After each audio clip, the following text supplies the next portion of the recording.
Today I'm going to show you how to add text in the Linearity curve app.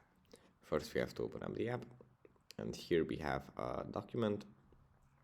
From here we just click on the letter T here, and here we can just draw a text box, and here we can start typing inside the text box.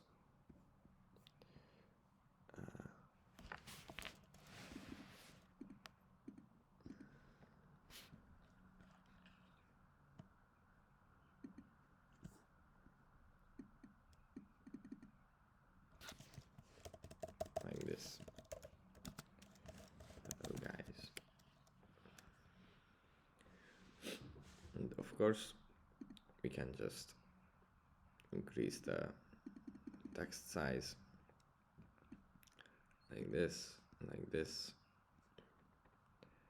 and yeah, that's basically it for this video. I hope it was helpful for you guys, and I'll see you in the next one.